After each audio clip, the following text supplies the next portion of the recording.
성경을 이제 22절 이하 29절까지 읽었습니다만 오늘 본문을 풀어 설명하기 이전에 어저께 살폈던 내용에 대해서 조금 더 한마디만 더 보충을 하면, 안디옥 교회에 여러 가지 시끄러운 일이 있을 때 그 문제를 해결하기 위해서 예루살렘 교회로 바울과 바나바와 그리고 몇 사람을 보냈고요, 예루살렘 교회는 안디옥 교회의 문제를 해결합니다.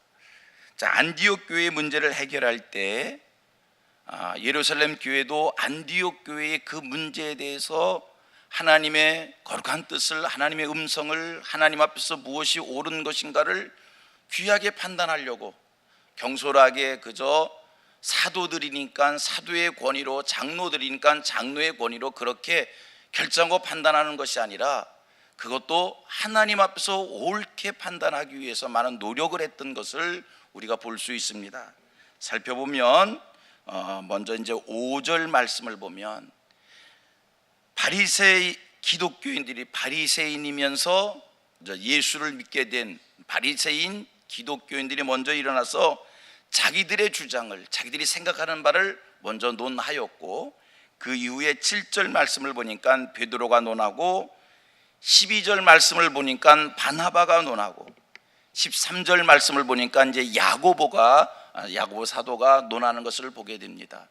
차례차례 그들이 생각하는 바를 논하는데, 저는요 이 말씀을 보면서 어저께도 강조했고요, 그 전 시간도 강조했고요, 제가 굉장히 강조를 했습니다. 뭐를 강조했냐면, 진리는 타협하는 것이 아니다. 하나님 앞에서 옳은 것은 옳은 것이고요, 하나님 앞에서 틀린 것은 틀린 것이지, 상황적으로 누가 모였느냐에 따라서, 누구 앞이냐에 따라서 그것을 그때마다 듣기에 좋기에 해석이 달라지고 결정이 달라지고 한다라고 하면 진리가 왜곡되어지는 겁니다. 오늘 하나님 우리에게 원하시는 것은, 복음이라고 하는 것은, 하나님의 말씀이라고 하는 것은 옳은 것은 옳은 거고요, 틀린 것은 틀리는 거지 타협이 아닙니다. 보십시오. 자, 베드로가 일어나서 얘기합니다. 바나바가 일어나서 얘기합니다. 야고보가 일어나서 얘기합니다. 모여있는 무리들이 유대인들입니다. 일어난 사람들이 유대인입니다. 만약 이방인들 앞에서 일어났다라고 한다면 이방인들을 의식해야 될 겁니다. 이방인들 듣기 좋은 얘기를 해야 될 겁니다. 이 자리에 모인 사람들이 다 유대인이고 자기도 유대인입니다. 그러면 인간적으로 얘기하면 얼마든지 이방인이 없는 자리니까, 우리끼리 모인 자리니까 우리끼리 논하여 우리끼리 편하게 결정할 수 있습니다. 그렇지 않습니까? 그런데요, 그 자리에 일어났었던 베드로, 바울, 야고보, 이 사람들 자기들이 유대인이고 유대인 앞에서 하는 이야기가 뭡니까? 이방인들이 어떻게 구원을 받느냐, 이방인들도 율법을 지켜라, 이방인들이 구원받으려면 할례를 받아라. 이게 안디옥 교회를 어지럽혔던 이야기 아닙니까? 그러니까 여기 모인 사람들 앞에서 이방인들, 유대인 중심으로 진리를 왜곡해서 이야기할 수 있습니다만 절대로 그리 하지 않았다는 겁니다. 유대인이 모인 자리에서도 하나님 앞에서 옳은 대로, 유대인이 듣기 좋은 대로 얘기한 것이 아니라 하나님 앞에서 옳은 것을 나서서 주장했다는 겁니다. 이방인이 구원받기 위해서 유대인처럼 할례를 받아야 된다, 그게 아니라 하나님 앞에서 옳은 것을 옳은 대로 얘기해서 진리가, 하나님의 말씀이 옳게 판단되고 옳게 결정됐다. 누구 앞이라고 해서 얘기하는 것이 달라지고, 이 사람 할 때 얘기할 때는 이렇게 얘기하고 저 사람한테 얘기할 때는 저렇게 얘기하고, 이건 성도들의 세상을 살아가는 방식이 아닙니다. 하나님 앞에서 옳은 것은 옳은 거고 잘못된 것은 잘못된 거고 틀린 것은 틀린 거고, 이것이 성도의 삶의 방식이다라고 하는 것을 다시 한번 마음에 새길 수 있도록, 이것이 복음의 사람이 살아가는 세상 방식이라고 하는 것을 우리 마음에 새길 수 있게 되기를 바랍니다. 만나는 사람에 따라 얘기가 달라지는 것이 아니라 그저 옳은 것은 옳고 틀린 것은 틀리고, 이러한 정신이 복음의 정신이다, 하나님의 사람들이 살아가는 모습이다라고 하는 것을 한 번 더 삶 속에 이 성경 말씀을 가지고 우리의 삶 속에 적용하는 마음으로 뜻으로 말씀을 드렸고요. 자, 22절 이하 29절 말씀을 보면 이 말씀은 예루살렘 교회가 안디옥 교회의 여러 가지 문제를 이제 논했잖아요. 회의를 했잖아요. 결정했잖아요. 그들이 논하고 그들이 결정한 것을 안디옥 교회의 편지로 통보하는 그러한 말씀의 내용입니다. 아까 우리 함께 읽었습니다만 전 이 말씀을 보면서 여러분 23절 말씀을 보면 이렇게 표현되어진 게 있어요. 그 편에 편지를 붙여서 이르되 사도와 장로된 형제들은 안디옥과 수리와 길리가에 있는 다같이 이방인 형제들에게 문안하노라. 얼마나 감동적인지요. 이방인 누구에게? 형제들에게 편지하노라. 이게 복음의 능력입니다. 형제라 부를 수 없는 그들을 형제라 부르는 거예요. 지금까지 유대 사상은 유대인들의 마음속 깊이 뼛속 깊이 새겨져 있는 것은 유대 우월주의입니다. 이방인들은요 마치 사람처럼 여기지 않았습니다. 표현이 좀 나빠요. 그러나 그 사실 개처럼 여겼습니다. 상대할 수 없는, 예수님이 이방인과 같이 식사하는 것, 어떻게 유대인이 이방인과 같이 식사하느냐 시비하던 그들입니다. 이게 그 당시의 상황입니다. 그런데요 예루살렘 교회가 이방인들을 부르는데 뭐라고 표현합니까? 이방인 형제에게 문안하노라. 형제라 부를 수 없는 그들을 형제라 부른다는 것이 뭐라고요? 복음의 능력입니다. 오늘 저와 여러분들에게 이 복음의 능력이 임하여서 우리 모든 이들을 다 함께 할 수 있고 다 섬길 수 있고 함께 나눌 수 있고 이해하고 용납하고 받아주고 이런 삶이 우리에게 사라질 수 있게 되기를 축복합니다. 나는 잘났으니까, 나는 너하고 다르니까, 나는 급기 다르니까, 나는 차원이 다르니까, 나는 주인이니까, 나는 선생이니까, 그리고 내려다보고 업신여기고 무시하는 것이 아니라 다 주 안에서 형제인 겁니다. 가진 자와 가지지 못한 자가, 배운 자와 배우지 못한 자가, 남들이 보기에 급수가 높아 보이는 것 같아도, 남들이 보기에 급수가 낮아 보이는 것 같아도 서로 통이 되어 하나가 되어 함께 형제로 나눌 수 있는 이거. 나는 큰 교회이니까, 당신은 작은 교회이니까, 그런 것이 아니라 한 다 주 안에서 형제로 섬기고 형제로 나눌 수 있는 이 정신, 이게 복음의 능력인 줄 믿습니다. 그 다음 25절 말씀을 보니까요, 할렐루야입니다. 사람을 택하여 우리 주 예수 그리스도의 이름을 위하여 다같이 생명을 아끼지 아니하는 자인 우리가, 예수 그리스도의 이름을 위하여 무엇을 아끼지 않는다고요? 생명을 아끼지 아니하는 우리가. 어떻게 예수 그리스도의 이름을 위하여 생명을 아끼지 아니할 수 있을까? 이것이 뭐라고요? 복음의 능력입니다. 교회를 위하여 생명을 아끼지 아니하는 우리가, 이웃을 위하여 생명을 아끼지 아니하는 우리가, 그들을 위하여 생명을 아끼지 아니하는 우리가, 이게 복음의 능력인 줄 믿습니다. 복음의 능력이 오늘 이 새벽에 저와 여러분들의 기도의 제목 되기를 원합니다. 하나님의 복음의 능력으로 모든 이들을 다 형제로 여길 수 있는 마음, 복음의 능력으로 하나님 나라를 위해서, 복음을 위해서, 하나님의 영광을 위해서 생명을 아끼지 아니한, 헌신할 수 있는 우리가 되도록 하나님 앞에 소원하여 기도할 수 있게 되기를 축복하고요. 자, 22절 이하 29절 말씀 편지의 내용인데 내용을 세 부분으로 나눌 수가 있습니다. 그죠? 먼저 23절 첫 부분이지요. 율법주의자들에 의해서 미혹을 받고 고통을 당하는 그들을 향한 위로의 말씀입니다. 25절 26절 예루살렘 교회가 안디옥 교회를 위해서 고통 중에 있는, 시험 중에 있는 그들을 위해서 충성스러운 일꾼을 보내겠다라고 하는 그러한 말씀입니다. 그 다음 28절 이하 예루살렘 교회의 결정을 알려주는 말씀입니다.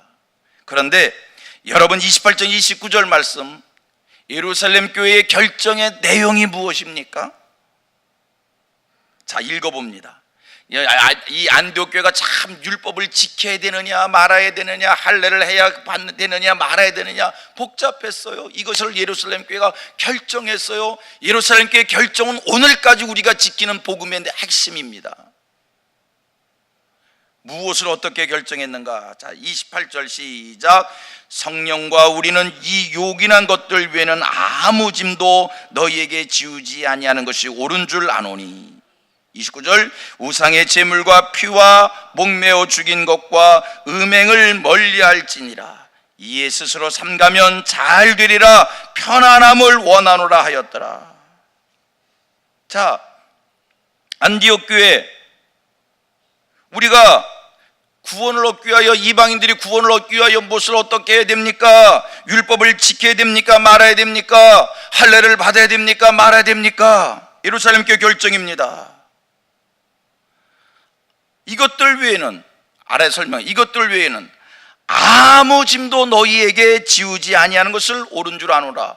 아무 짐도 너희에게 지우지 않는 것을, 구원을 위해서는 그런 건 문제 아니다. 아무 짐도 너에게 지우지 않는다. 오직 예수를 그리스도로 고백하는, 예수를 믿기만 하면 된다. 그러면서 한 가지 조건을 겁니다. 29절에 이것만큼은 지켜라. 네 가지지요. 우상의 제물과 피와 목매어 죽인 것과 음행만은 멀리해라. 그럼 조금 혼돈스러워요. 율법을 지켜야 됩니까? 말해야 됩니까? 안 지켜도 된다. 율법이 너희를 구원하는 게 아니다. 그런데 요 네 가지는 지켜라. 우상의 제물과 피와 목매어 죽인 것과 음행은 멀리해라. 좀 무슨 같아요? 아니, 왜 율법은 안 지켜도 된다고 하지만 이 네 가지는 지키라고 얘기하는 건가? 그러면 이 네 가지는 율법의 조문 중에서 가장 으뜸이 되는 것이기에 상징적으로 지키라고 하는 건가?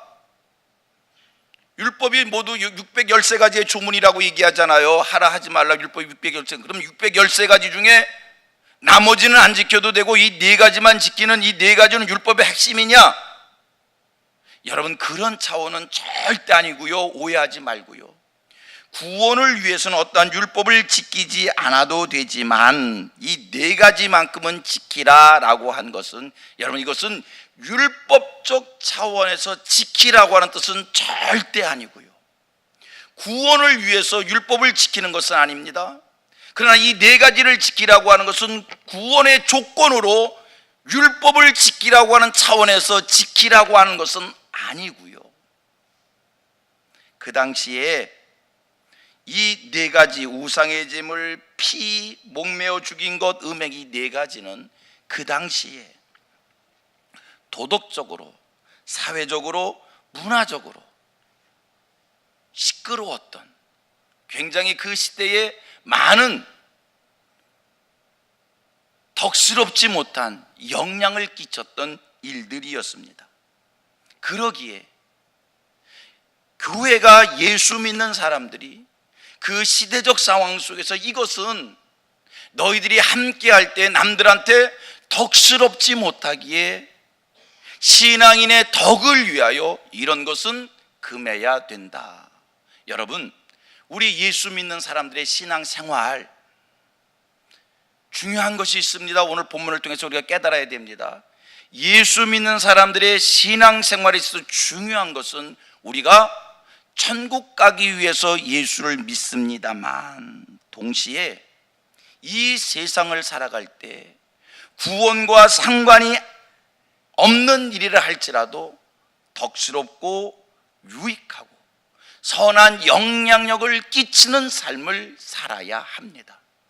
이것이 성경적으로 죄냐 아니냐의 얘기가 아니라 이것이 남들에게 어떠한 덕이 되느냐, 어떠한 유익이 되느냐, 어떤 선한 영향을 끼치냐에 따라서 구원 때문이 아니라 남들에게 유익을 주기 위해서, 덕을 주기 위해서 우리가 때로는 금할 수 있어야 됩니다.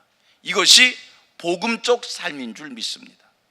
여러분, 복음적 삶이라는 게 뭡니까?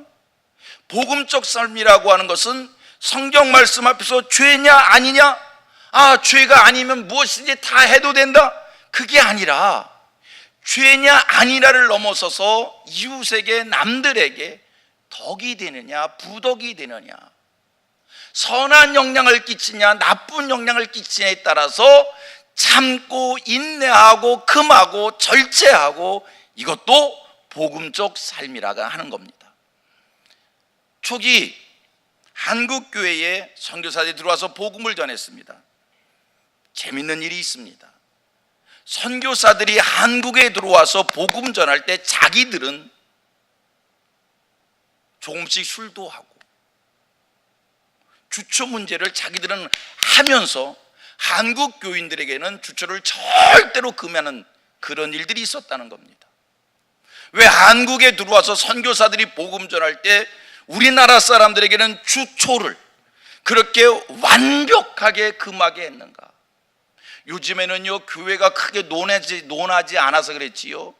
우리 총회가 준 세례 문답집을 보면요, 그 문답 중에 하나가 담배 하십니까? 술 하십니까? 물어요. 그래서 담배와 술을 하면 세례 안 주라는 거예요. 요즘에는 우리가 그런 것을 교회가 묻지를 않아서 그렇지요. 얼마 전까지도요, 장로님이 되고 목사가 되려면요, 노회 가서 시험을 볼 때 노회의 시험을 보는 시험을 보는 면접 과정 속에 늘 물었어요. 술 하십니까? 담배 하십니까? 그래서 그 물음에 대답을 시원치 않으면 장로 안 되게 했고 목사 안 되게 했어요. 근데 요즘에 그거를 교회가 묻지 않을 뿐이에요. 초기 한국 교회가 왜 그 문제를 그렇게 엄격하게 제한을 했는가? 오늘 본문과 같은 거예요.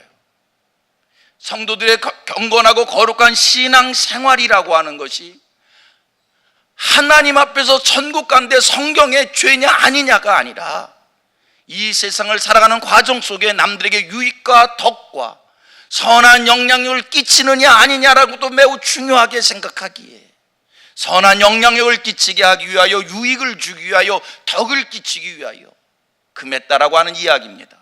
오늘 본문이 안디옥 교회에게 율법을 지켜야 됩니까 말아야 됩니까 했을 때에 율법은 구원과 상관없는 일이다라고 얘기하면서 그러나 단 4가지 이것만큼은 지켜라. 그건 성도들의 경건한 삶을 위해서인 겁니다. 성도의 경건한 삶이 무엇입니까? 선한 영향력입니다. 성도의 경건한 삶이 무엇입니까? 누구에게든지 유익을 끼치는 일입니다. 덕을 끼치는 일입니다. 오늘 성민교회 모든 성도들의 신앙생활이 교회가 무엇을 하라 하지 말라고 하면 그게 성경에 어디 써 있습니까? 그게 죄입니까? 아닙니까? 그렇게 묻지 마시고요. 이게 이 세상을 살아가는 과정 속에 남들에게, 이웃에게 덕이 되는 일이냐 유익한 일이냐, 그런 차원으로 접근할 수 있는 우리들 모두가 되기를 원합니다. 기도합니다.